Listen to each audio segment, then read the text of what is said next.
Swapan Das Gupta for having made it possible for me to be here. And I feel sad that I couldn't hear more from Ashok Lahiri.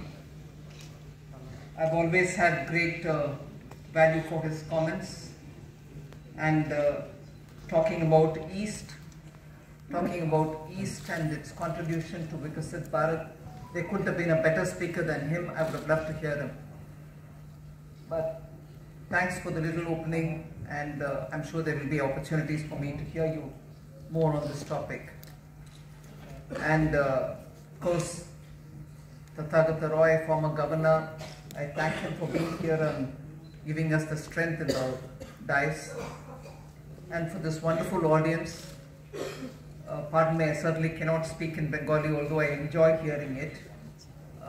So I will largely be speaking in English there and here. If you permit me, I can utter some sentences in Hindi. Not that that's my forte, but still I'll try to do it.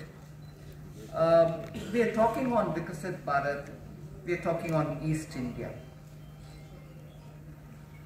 It's not for the first time that talking about India and its development, Eastern India has been brought in. Prime Minister Modi has always made sure, and you will even see him putting his hand up saying, this part of India, literally showing the eastern side, which as was very nicely described, the geography is Orissa, Bengal, Bihar, Jharkhand. Largely remaining where they are, and some data is with me, I can share it with you. But PM constantly says, unless we pick these states up and make sure that they move forward along with us, India's growth story is never going to happen. And therefore the emphasis on eastern state has been there from 14 till now. And when we are talking about Viksit Bharat 2047, I've used the language in the budget of this time, the interim budget, that Eastern India is going to be the engine of growth. So it's not as if I'm standing before you, I'm saying it, it is a part of my budget speech language. Unless the engine is going to move and in full force, the rest of the bogies cannot move. So that is the kind of emphasis we are placing for Eastern India. Just for setting the background, Viksit Bharat, what are those groups which we are going to focus on? I'll come to the sectors that we focus on a bit later. What are those four groups? PM made it very clear in several of his speeches, particularly the one which he spoke in 2023, August 15th from Red Fort.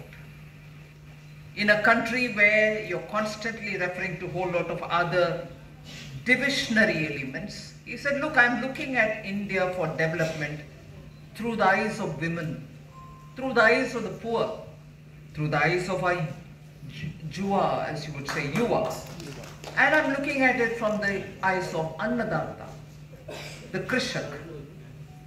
And these are the four for whom I have to do everything to make sure they are equally rising as India would rise. And in his mind picture, if these four groups are rising, you would address every regional, religious, caste, rural, urban, upper class, middle class, all that would be addressed. These are the four for development purposes. Caste is not an Indian word. But if you want the comfort of that word, these are the four castes we'll have to focus on and pull them up from where they are for higher and higher development. Now, if that is the picture with which you're looking at Viksit Bharat, I'm not going to go into the larger other issues. So what are the sectors that we're placing emphasis on to reach that goal of development 2047? Of course, I can quickly rustle up 4 or 5 sectors. Space is one, artificial intelligence is another, technology, and technology for every other sector as well. Logistics, India has not utilized. I mean, the very fact that you had Ashok Lahiri tell me, take this road for a 550 kilometers, you will be spending more than 12 hours, says where our logistics is not just the road connectivity. On the way, is there enough space for the trucks to get parked? Is there enough storage for those export commodities to hold on till they reach the port?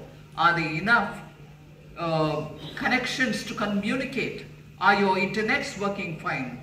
All these are also part of your logistics, and for which PM Gati Shakti is a very strong tool through which you can achieve. So you can say agriculture value addition. Again, East has not been part of the Green Revolution, but do we know whether we are working on the productivity per acre? Do we know whether the productivity is efficiently arrived at? What is the efficiency, a quotient when you're talking about agriculture? The disguised unemployment problem, disguised employment actually, which is unemployment problem. So there are enough and more. Tourism, Bengal can make, if Kerala could talk about God's own country, I would think Bengal is the blessed land. And we don't make much of our tourism here. So we can sectorally see where we can place emphasis, give legislative support, make sure those due diligences that you have to follow are all minimized and take you forward. But before I go into that detail, I just want to highlight some of the things about Eastern India. I said we are looking at it going to be the growth drivers, you're the engine.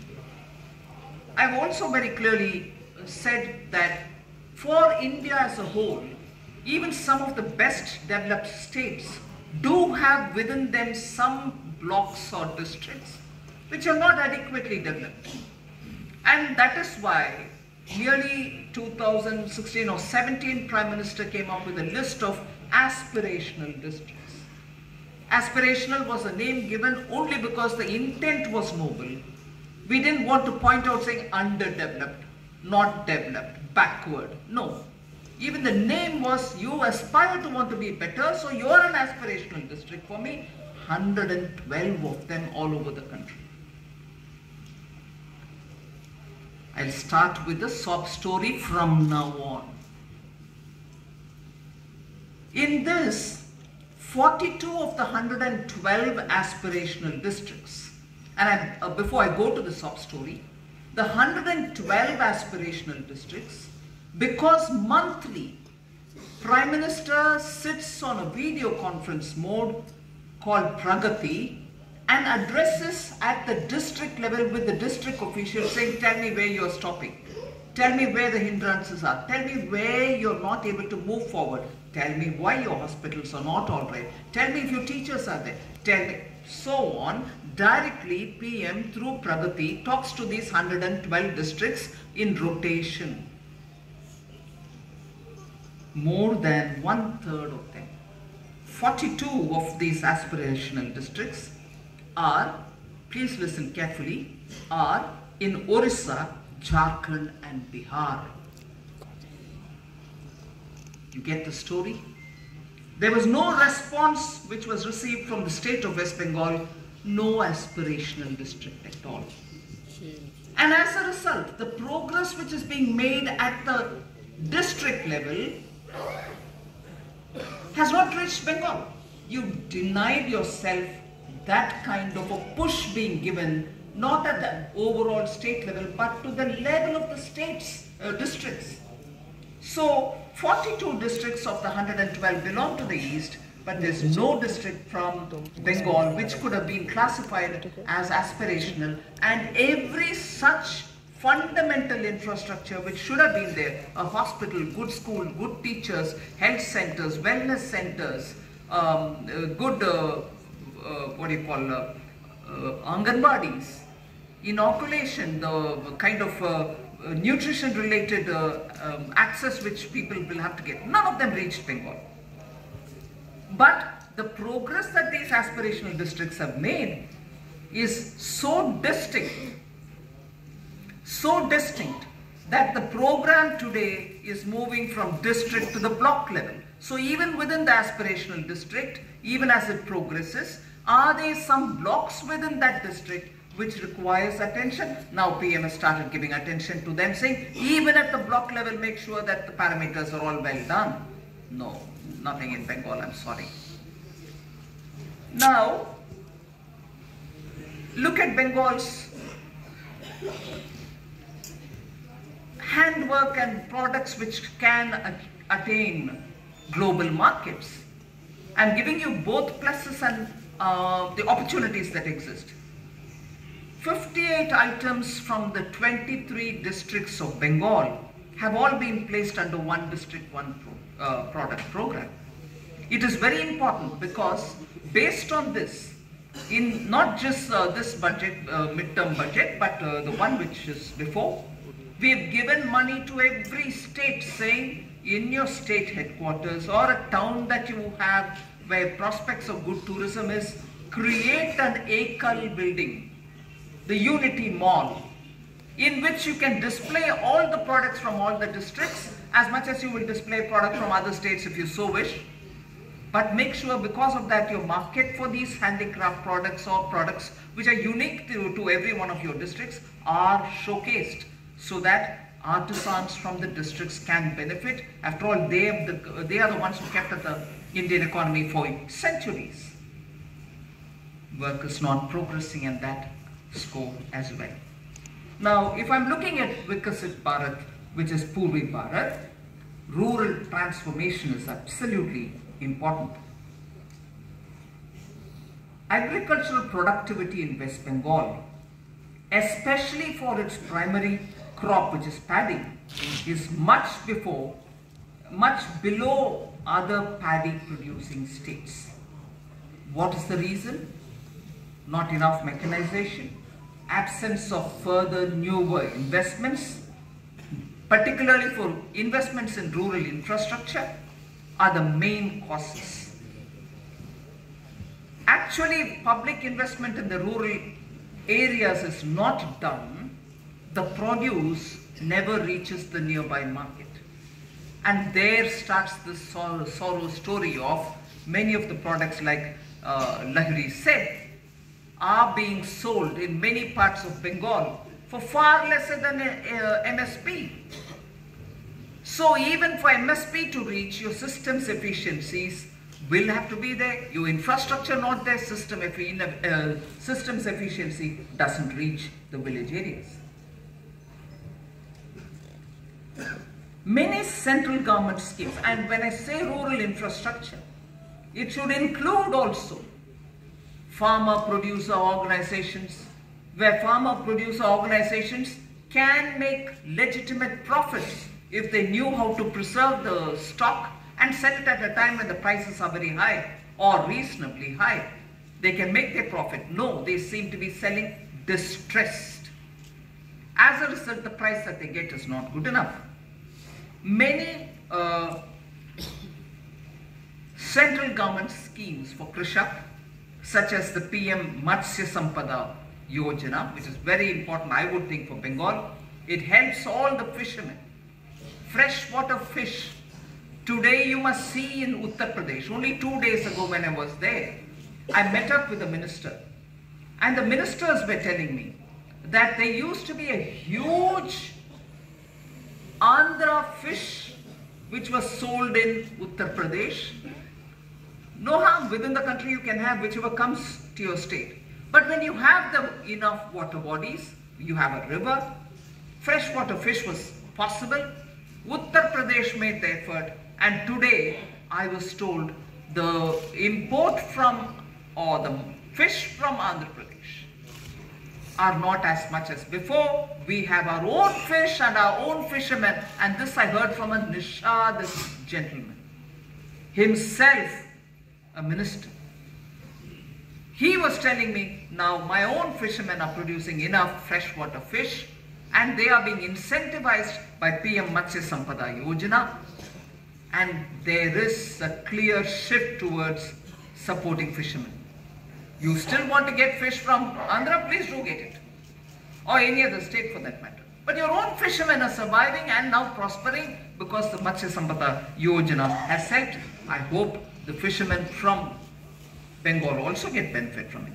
Fasal Bima Yojana, Swamitva Yojana. Swamitva is when rural areas, the landholder doesn't even have his own papers or title in his hand. He can't even raise genuine loans from the bank. We have drones coming in now to give you the measurement and give you the title in proper paper. No, that's not available. KCC loans which are given for crops, for fisheries and for animal husbandry. You have one cow or you have one goat or you have a piggery. Everything is covered. You can still get loans. I'm not sure if it is reaching. So these will have to be rigorously implemented in Bengal if Krishak will have to get benefit, and rural augmentation should happen. For rural augmentation to happen, many of these schemes are aimed at the last man in that cabin. And of course, support both by public and private investment should be towards enhancing agricultural productivity. In this, research for agriculture related work is important. I just recall to you that in this vote on account, we have given 1 lakh crore of rupees to a particular SPV, which will fund the research and innovative activities, be it from any field, from the private sector. Now, if this particular SPV starts its business, which it will start from now, research for particular areas in agriculture, whether it is for storage, preservation, or better quality grains, seeds, all that is possible. You should be a part of all this. Bengal should engage and get the benefit of all this. So that is one, talking about the rural enhancement. Leveraging resources. The geographical location and also the resource endowment of the East is so good. It should have become the manufacturing hub for India. I do not want to go back to the colonial times, but when the British left us, for most of us in the South, most of us in the West, it was Bengal which was the manufacturing hub. Whether it was soap, whether it was spin, whether it was anything. I strongly recall Margot soap, Swapandas family has a big link to it. We're all from here. But today, industry, if anything, sorry for sounding exaggerated, industry is fleeing Bengal. Traditional industry families have left. Industry groups are also saying no longer for us. And there are reasons for it. So then, what is this Mission Purvodaya? Mission Purvodaya is actually running parallel with Atmanirbhar Bharat. If we have to be Atmanirbhar Bharat, unless the East rises with its endowment, good iron ore, coal, material such as bauxite, all this will have to be revived back again. And I'm grateful to the Prime Minister for having revived the Baroni refinery, as a result of which giving gas connection to it. Entire East industries are now coming to understand that it is possible to revive old dead units, but if you have the will to do it, and the states will have to work with the center on this. Very quickly I'll go to talking about what the District Mineral Fund has come up with. That was it was one of the collaterals of the new mining policy. The District Mineral Fund, every state earns royalty sitting where they are sitting without an effort. Kind of money which has been raised is 84,900 crores have been collected in 23 states because of the District Mineral Fund. Now that is the kind of money which is coming to each of the states, and in that Jharkhand has collected 12,000 crores. Odisha has collected 24,600 crores. Meghalaya, the small state in Northeast, has collected 90 crores.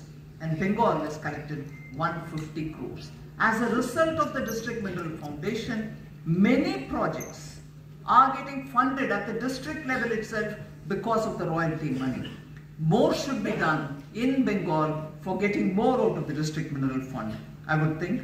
And of the 84,900 crore that has been all over India collected, 79,400 odd crores has already been sanctioned for several projects in those districts. Imagine the impact of that kind of money coming to the district level. East, because we're talking about East and these collections are happening in the East. Infrastructure. Just very quickly look at the infrastructure which is necessary for promoting growth. West Bengal has been a major beneficiary, and I'm happy to say this, of all the effort that we've done for improving the infrastructure.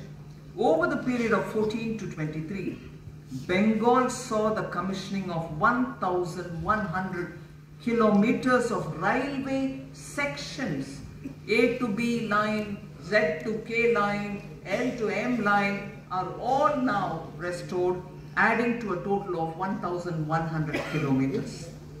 21,000 kilometers of rural roads in West Bengal have been done, completed. Over 1,200 kilometers of national highways have been completed in the state, with an additional 2,171 kilometers for upgrading rural roads. All these are benefits because infrastructure development has been given that kind of an importance. State governments, of course, will have to now work together with the center to have better benefits given to them. If you don't acquire land or if you don't give clearances at the speed at which it has to be given, roads don't reach you. You have capable Juvak. The youth of Bengal are very capable. You just give them the opportunities, they can rise as well. But what is happening is a sad story again. West Bengal was only second to Kerala in terms of literacy. At one point in time, both these states stood out for the rest of the country saying, oh my God, look at their educational levels. Today, the population which is 80 years or above was that population which benefited by that kind of an education system which prevailed in the two states. In Bengal, all those who are above 80 are the ones who benefited from that kind of education when Bengal was prosperous. But today,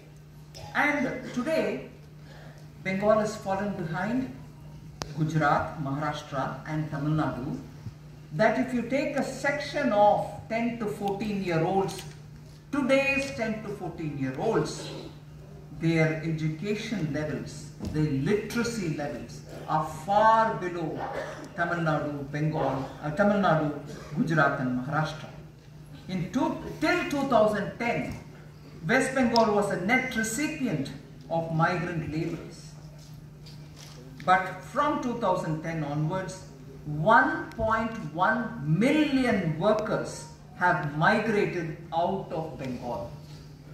From 2010, it has both high-end, high-skilled human resources moving out as much as was Ragiri saying, they're going to sow seed or paddy or construct buildings. So both high-end workers and absolutely at the bottom run, both are migrating. That from 2010, if you count till today, 1.1 million people from Bengal have migrated. I've already told you about the vicious cycle affecting industry. I'm not elaborating on that. Now, what are those schemes which the poorest of the poor need, which would hold them back to be in Bengal?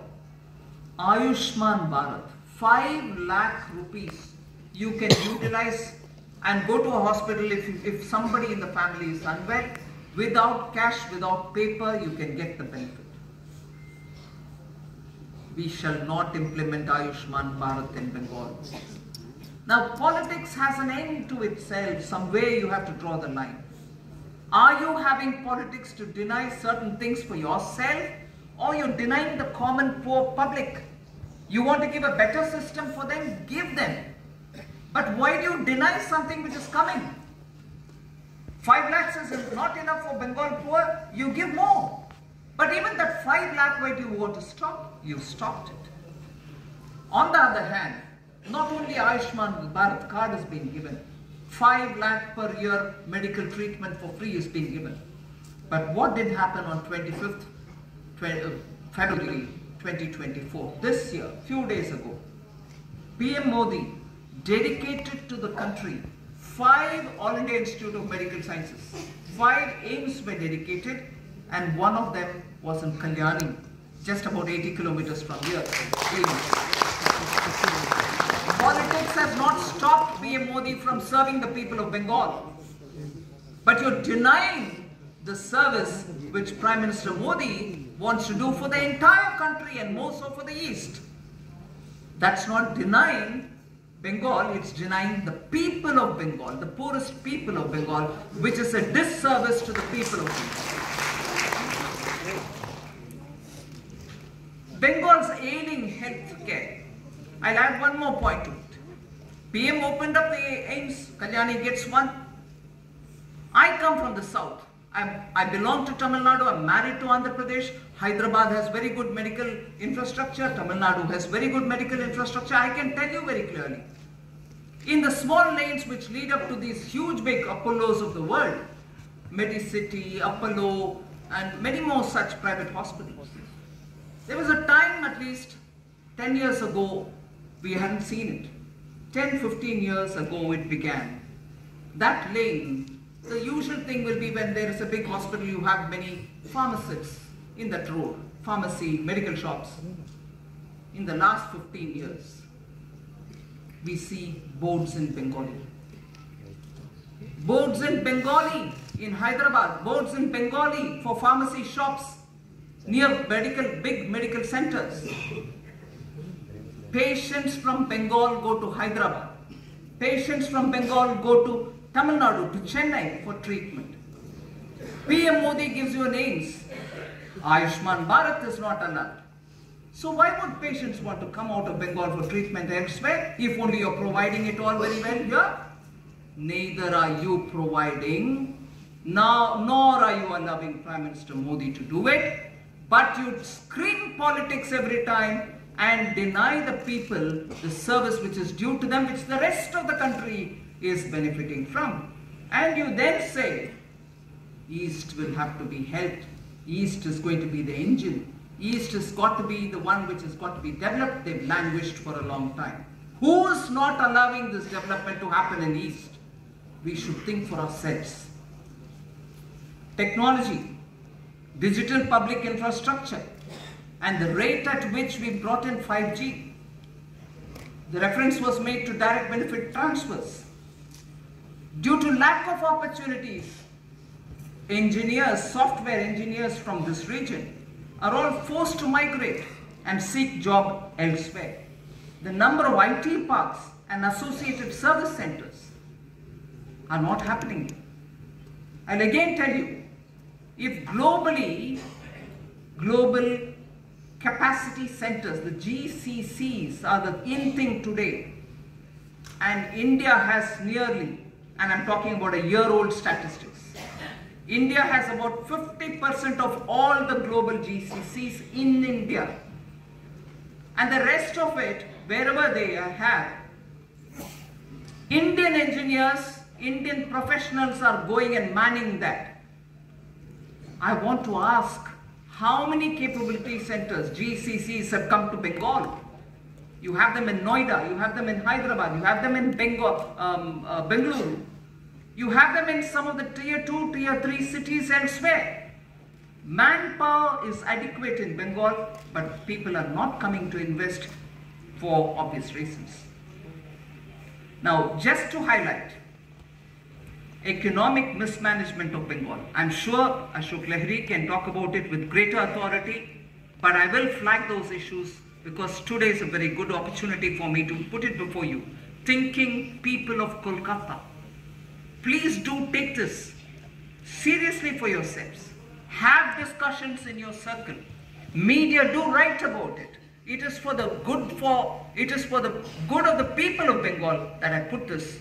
I don't want to score a political point. People are saying what's happening in Bengal. I'll flag those issues. Downward trend in gross capital formation. Gross capital formation is a very strong indicator. In 2010, West Bengal accounted for 6.7% of capital formation of India. 6.7% of capital formation from Bengal was adding to India. It made up for 6.7%. Now it is only 2.9%. Oh, gross capital formation. So the state has not taken any step to reverse this downfall. Second, high indebtedness and committed expenditure. Any small businessman will know the money that he gets will have to be spent reasonably on his staff's salary, some expenditure to run the institution, but other things will have to be plowed back so that the business can grow. Look at Bengal.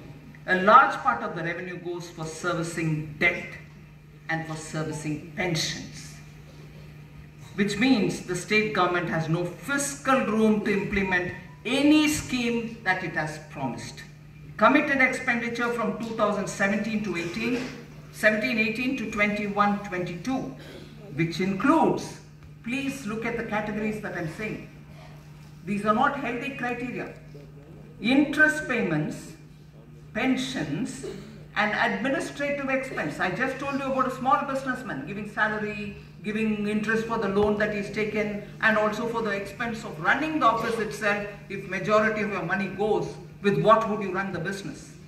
Bengal, 2017-18 onwards till 21-22, the amount spent on interest payments, pensions, administrative expenses accounts for almost 35% of the total revenue expenditure of West Bengal. For your 100 rupees, 35 goes for revenue expenditure on these heads. What will be left with you for doing anything else? Manufacturing has become low value. Policy flip-flops have all brought in this environment where industry thinks the state is hostile, we can't do anything more than, this on this. Annual per capita income growth has been lower than the national average in the last 2 months, no, 2 years, no, 2 decades. Ashok Lahiri spoke about it. Annual per capita income and its growth has been lower than the national average for 2 full decades. Imagine, even if you have a responsive government today, it will take at least 3-4 years to pull it to some normal level and then only to grow. Look at the numbers, very. In 1960s, West Bengal was one of the richest states in India on the basis of per capita income. 1960s. If you look at annual per capita income growth in real terms, then between 1993, I'm moving from 60s to 1993-94 and 99-2000. Then listen to this very carefully. National average, Bengal. West Bengal's growth rate was 5.5%, while All India growth rate was only 4.6%. All India growth rate is only 4.6%. Bengal was 5.5. This is between 93 to 2000. That is, Bengal was higher than the national average.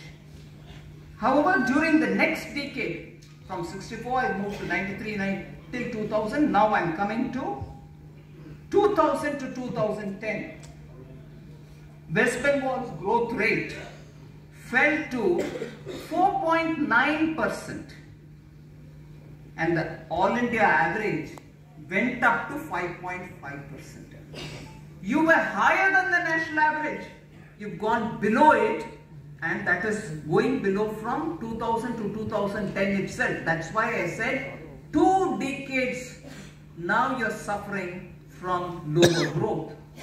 Between 11-12 and 19-20, the next decade, West Bengal's growth rate fell further down to 4.2%, while the national average was 5.2%. No attempt by the government to reverse this or to do anything to improve the state of affairs. By 21-22, which is this decade, 2 or 3 years ago, West Bengal, and actually I have goosebumps to say it truly, I'm not dramatizing, West Bengal ranked 23rd out of all the states and union territories in the country. 23rd. Fertile land, enough irrigatable land, water, industrial investment.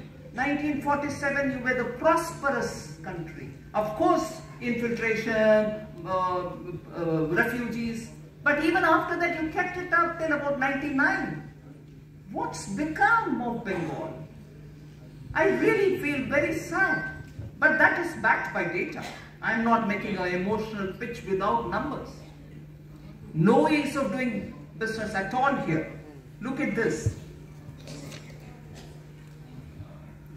Again, in 1947, West Bengal's share in the country's total industrial production was, can you guess? Can you guess? 24%. A quarter of everything that industry produced for this country in 47 was all here. 24%. And you want to guess where you're today? And when I say today, 2021, I'm not even talking about 24. Where is 24% and where is 3.5%? I'm actually, every time I read these kind of numbers for Bengal, my heart sinks with grief. I may not have been born in Bengal, but Bengal plays such a wonderful role for this country, all through history. Your thought leaders, your industry leaders, you stood out in culture, you stood out in music, you stood out in knowledge. Now tell me one parameter on which you're standing out. Thola Bazi.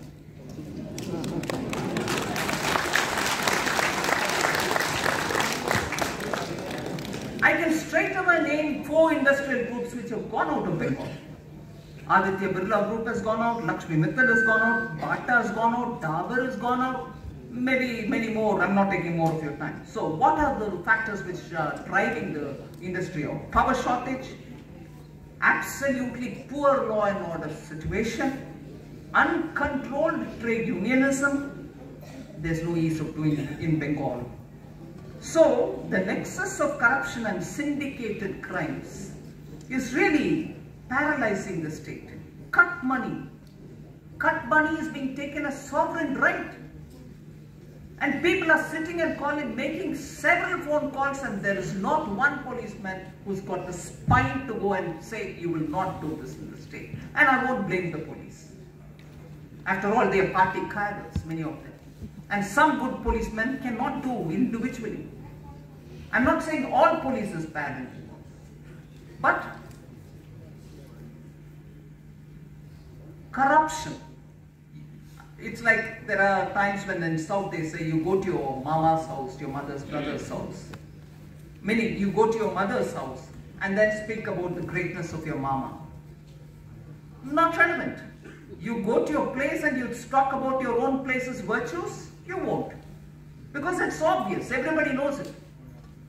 मायके में जाकर के मामा का कहानी नहीं चलता, क्योंकि सबको मालूम है मामा कौन है मायके में.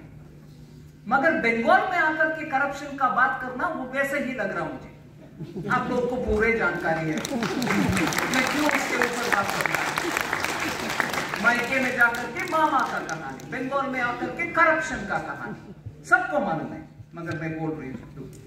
West Bengal Chief Minister herself, Didi herself, in June 2019 said, somebody represented to her, she ordered returning the cut money which has been taken from 2011. 2019 में बोल रहे हैं कि 2011 से जो पैसा कट मनी के रूप में लिया वो वापस करो, which means she is admitting.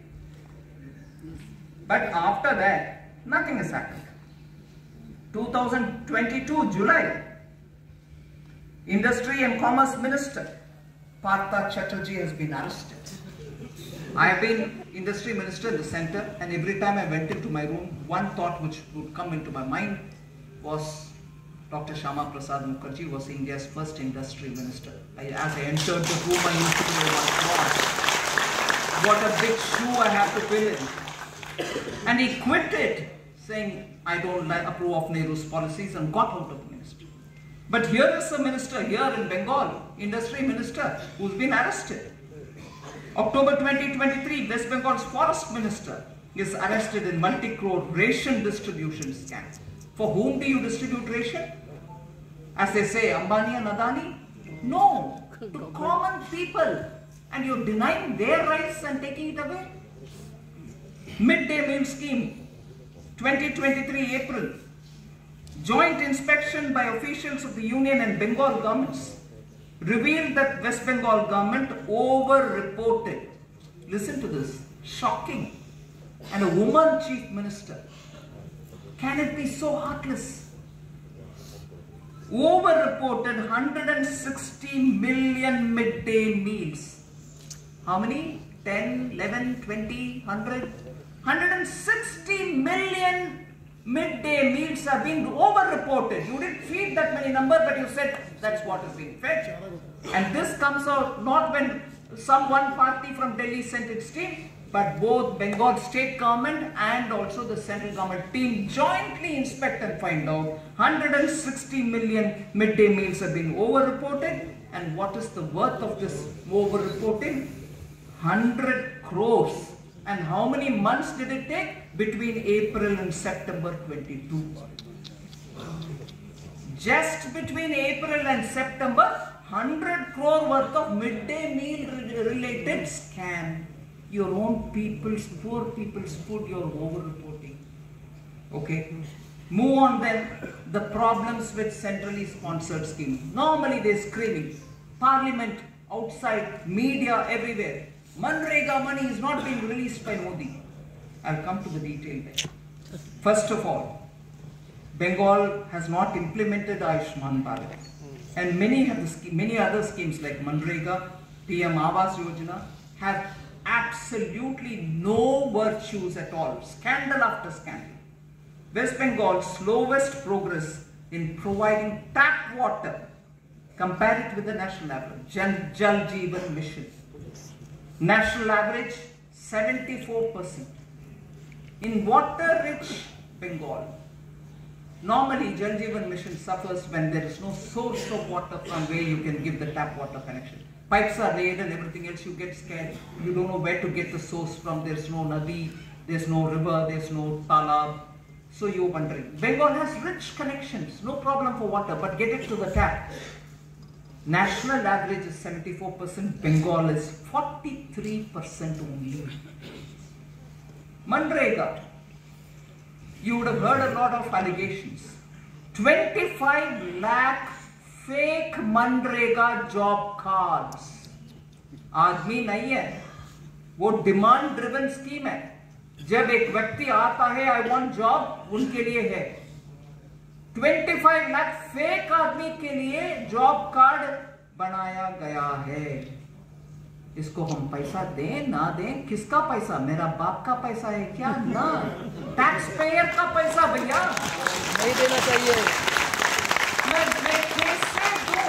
25 lakh fake card के लिए टैक्स पेयर का पैसा मैं कैसे दूं?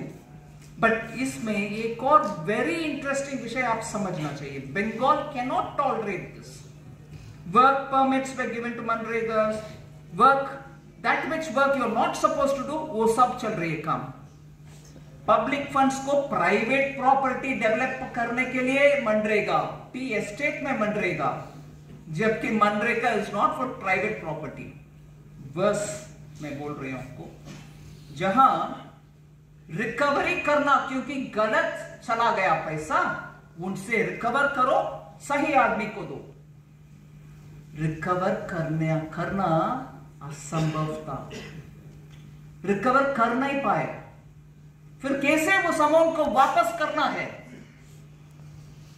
From the treasury fresh money was given as वापस करने वाला पैसा. रिकवरी नहीं किया. टैक्स पेयर को डबल बार धोखा. मतलब पहले you gave tax payers money for fake fellows. When it was detected, it was all fake. वापस लो उनसे पैसा और सही बंदा को दो. वापस नहीं लिया. मगर इधर पैसा भरपाई करना है. क्योंकि गलत आदमी को आपने दे दिया, वापस लो, भरपाई करो। वापस नहीं लिया, मगर भरपाई कैसे किया? फ्रेशली टैक्स पेयर मनी उनके ट्रेजरी से निकाल करके भरपाई कर दिया। खाने वाले को पहले दे दिया, और भी खा करके देंगे उनको, उसको मैं वापस नहीं लूंगी, मगर इससे भरपाई कर रही। Tax payer has been repeatedly cheated in Bengal, even in this kind of a open scam-ridden situation. How will you pay the taxpayers' money for filling up where you had to recover and pay that? You did not recover because you know who took it. In the name of fake fellows, you took it for your party workers or your whoever. And from them, if you take it back, you'll have to identify those fellows and take it back. Media तो जाएगा उनके पीछे, वो कौन था बंदा 25 fake का पैसा लिया। ये सब झंझट में क्यों पड़े? ट्रेजरी से निकालकर डाल। PM Awas Yojana, eligible families were deprived, ineligible fellows were made to build mansions, meaning first floor build कर रहे हैं, second floor build कर रहे हैं, जिनके पास already घर है। ऐसे पीएम आवास योजना में गड़बड़। अगले विषय में जा रही हूं। India justice report tells us West Bengal ranks near to the bottom in terms of policing and law and order. Judicial and law and order parameters में बंगाल सबसे नीचे है। No wonder capital goes away from Bengal, industry goes away from Bengal. January 2024, you know, ED officials were attacked by a mob of 800 to 1,000 people and sustained serious injuries. When did that happen? When they went to search the house of Shah Jahan Sheikh in Sandesh Kali. And that is how police or mob take the law into their hands and do as per the orders of the political masters. West Bengal's Panchayat elections saw, and that was in 23, saw 40 people die. And democracy का institutions के ऊपर रोना धोना इधर होता है, hey Modi you've done this, hey Modi you've done that. 40 people die here. आपका जवाब आज तक उसके ऊपर नहीं है, मगर दूसरे के ऊपर आरोप करते जा रहे हैं। Union Minister Nishit Pramanik's convoy was attacked. Similarly, Muralidharan's convoy was also attacked. MOS External Affairs. Nadda ji party president's car was attacked. Sandesh Kali. उसके ऊपर मैं my body shakes if I have to talk about it. And the audacity of the district state administration in not arresting the culprit till today. Can there be a leadership, male or female, which can bear with this? Arrest नहीं किया। और मुझे याद है parliament में मणिपुर के ऊपर कितने बार प्रश्न चिन्ह होता है, एक नहीं किया, वो नहीं किया। होम मिनिस्टर आकर जवाब दिया कि क्या क्या एक्शन हुआ। होम मिनिस्टर खुद गए थे उधर, कैंपों में रहे, सबसे मिले, और जिनको एक्शन, जिनके ऊपर लेना है वो एक्शन भी लिया। मैं पूछ रही हूं इधर सेक्शन 144 लगाकर किसी को आने नहीं दे रही हो, आपके मंत्री लोग जा रहे हैं, मगर फिर भी स्टेटमेंट क्या आया? अगर मैं सही पढ़ी मीडिया में, we will arrest him within a week. मतलब आपको मालूम है वो बंदा कहां है, इसीलिए कॉन्फिडेंटली बोल रही हूं। हाउ कैन यू अदरवाइज से that you will arrest him within a week? मतलब मालूम है I will bring him somehow within a week. आपके मंत्रीगण जा रहे हैं उधर, कोई और नहीं जा पा रहे हैं। ये क्या लॉ एंड ऑर्डर है? सो आखिर में, और समय ना लेते हुए, eastern India is the cradle of our history. I don't want to recollect many things, many people, many top leaders of India have said. What Bengal thinks today, rest of India thinks tomorrow. वो ताकत वापस आना चाहिए Bengal. You should get back your mojo. You should get back the strength. ऐसे कितना दिन आप सहोगे? How long will you tolerate this absolutely irresponsible government, unresponsive. You're not getting answers for your questions. Ye kis karan aap seh rahe ho? Bengal doesn't deserve this. The coming 25 years are very critical. We need to have Bengal or Bihar or Jharkhand and Orissa develop, as I said. You should become the engine, lead us from the front. And for that, state governments will have to work together with the center. And center will have to understand states' requirement. हम साथ साथ आगे बढ़ने में ही हमारे युवा, हमारे किसान, हमारे महिला, हमारे अन्नदाता, कृषक सब आगे बढ़ेंगे. हम citizens with a lot more awareness होना ही चाहिए. मैं बंगाल के लिए मेरा सर झुक करके नमन करती हूँ. You are a great woman. Please rise and assert what Bengal should be. Thank you very much.